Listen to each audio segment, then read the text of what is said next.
For the past few years, Australia has been locked off, closed to the rest of the world. Fortress Australia. But all that changed at the start of this year. Our great nation rejoined the world. Families reunited, friends reconnected, tourists welcome. The message sent around the globe: Australia is open for business. But recent global tensions have reminded us the importance of old allies and the need to forge new opportunities to ensure a strong and prosperous nation.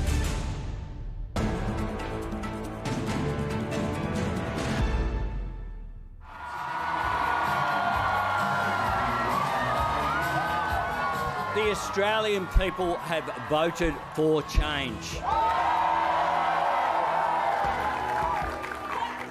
I am humbled by this victory, and I'm honoured to be given the opportunity to serve as the 31st Prime Minister of Australia.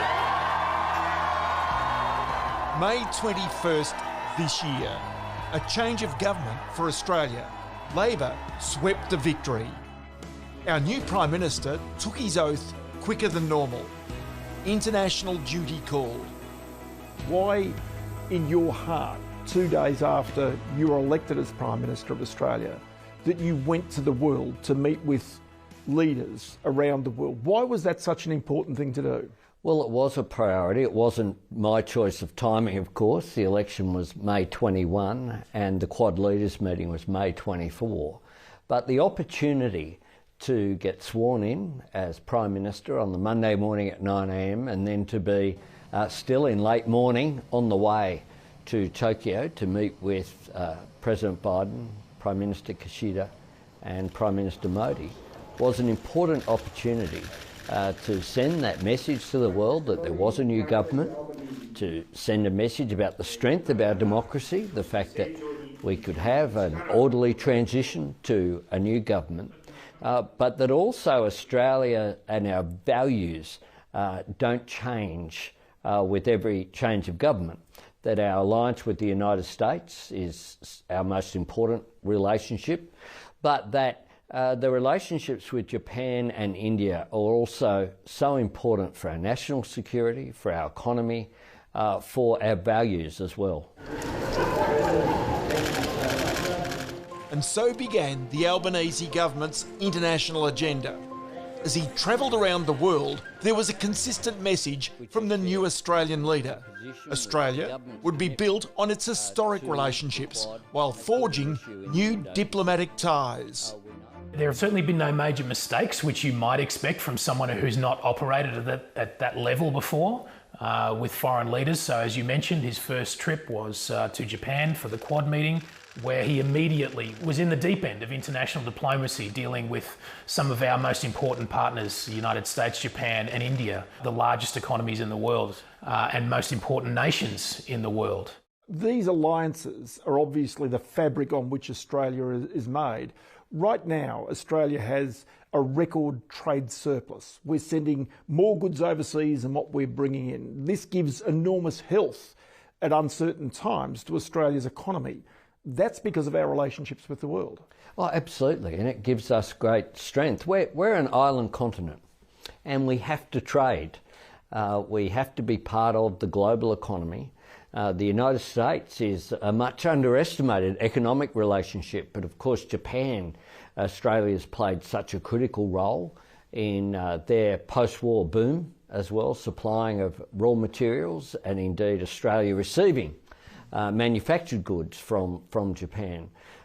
In terms of India, what we have is an economy to our north that will be the third largest in the world in coming years, an extraordinarily large population, a growing middle class, and a potential huge market for Australia.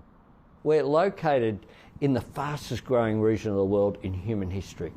Now, for a long time, we saw as an island continent located where we are, the tyranny of distance as being a source of disadvantage. in this century, it's a source of advantage for Australia if we get it right. Our economic success has absolutely been built on our relationships with the world.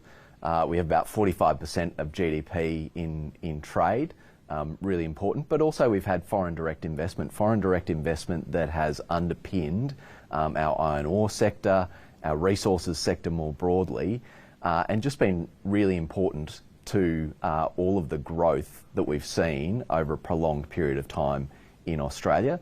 And of course, we are a migration nation. Before the pandemic, we had about 2 million temporary migrants here in Australia. We've welcomed millions over recent decades who've brought their talents, brought their skills, brought overseas experience to bear on our business community. So we absolutely cannot function without those strong links to the rest of the globe.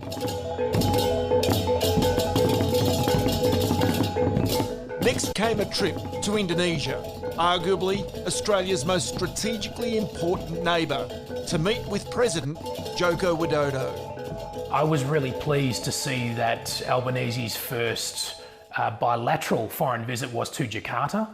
That's been a tradition of Australian Prime Ministers in recent years, and I think it's a really valuable one, and I'm glad that the new government stuck with that signal of the importance of Jakarta in our affairs. I think, if anything, I'd like to see much more of that from this government. Penny Wong, as Foreign Minister, has declared that Southeast Asia is going to be a greater priority for this government. Tensions in our region have served as a reminder of the importance of our closest neighbours. When we are trading freely with China, there's a movement of people, and that's often for our education. Now, a lot of that has stopped, not only because of some of the issues and some of the protection that's come from China, but secondarily, as we've reopened our borders post the pandemic, we're now back to only around a third of the immigration in and out of the country as we were previously. So population's actually important for us. Population growth is important for us as a nation as a whole. It is important, and it's important both in terms of permanent migration. We're a country of migrants with the exception of First Nations people, but also temporary migration, including exports of our education services. And that's important for our economy. It's been an important source of growth for our university sector. But importantly as well, I think that it's important for Australia's relationship with the world. In so many places I visited, ministers from Singapore, from Malaysia, from India, who've studied at Australian universities. The Colombo plan, right? That's a good thing. And one of the good things that Julie Bishop did as Foreign Minister was to reintroduce effectively the Colombo type plan. And of course COVID had an impact on that, so that's had a real impact on the economic capacity of our universities. So one part about that though is that if we can now, we're in a unique position to attract the best and the brightest in the world, if they have confidence that we won't close our borders, if they have confidence that Australia is a welcoming place, is that a message that you are trying to take to the world right now? Oh, absolutely. Look, Australia is a multicultural nation, and with the growth that's occurring in our region, the growth of the middle class, not just in China and India, but of course in economies like Indonesia, where I was able to visit President Widodo, I think we can have a much more extensive relationship, not just with Indonesia government to government, but people to people. One of the things I did when I visited Indonesia was to go to Makassar, a place where we were trading through First Nations people hundreds of years ago with the Yolngu people in Arnhem Land, trading essential goods between the sailing craft coming there from Indonesia. So we have these deep relationships in our region. It's an enormous opportunity that we have, and to build understanding as well. It was a patriotic moment for the Prime Minister. Hey, going very well. The stopover to visit Australian Defence Force troops on his way to Madrid for the NATO summit. The role of our Defence Forces in peacetime and in conflict can never be underestimated in boosting our global reputation and our ties. It also comes, in my mind at least anyway, in the invitation extended to the Prime Minister Anthony Albanese to attend the NATO summit. Now that was important because it underlines the military relationships that Australia has had with Europe over a very long time. Absolutely. I mean, sadly, some of this began with the downing of the Malaysian airliner some years ago, where Australia and European partners had to work incredibly closely on that and the international response to that. Now, of course, that's continued with Ukraine, and whether some could argue, well, Ukraine's very far away from Australia. Where's the Australian interest? The Australian interest is huge in this, not only in terms of defence of the sort of international norms that we all rely on every day, but also when it comes to the potential for a food crisis that will flow. If it's not directly to Australia, it'll certainly be to partners and regions where Australia is affected. So, Australia has to respond as it is in an extremely robust way, and that's certainly being noticed in Europe and very much appreciated.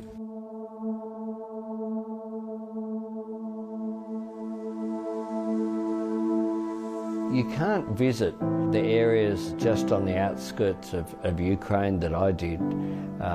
Visit the airport, the blocks of units, clearly residential areas that have been subject to missile attacks and tanks rolling through the streets without just being inspired, frankly, by the extraordinary effort that Ukrainians are making.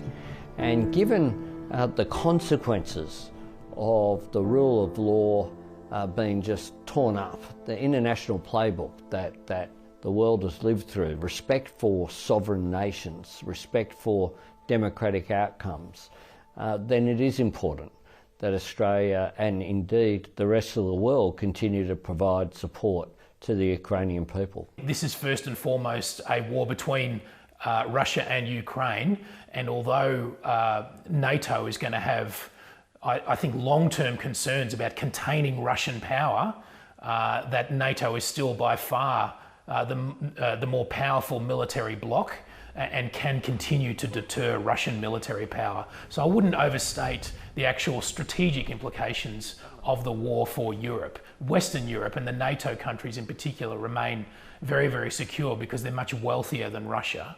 And in fact, I think this war is going to have long-term implications for Russia's ability to project its military power abroad because it has shown that Russia's military capabilities are much more limited than what we initially thought. The Russian army is a far less powerful instrument than we would have judged before this war started.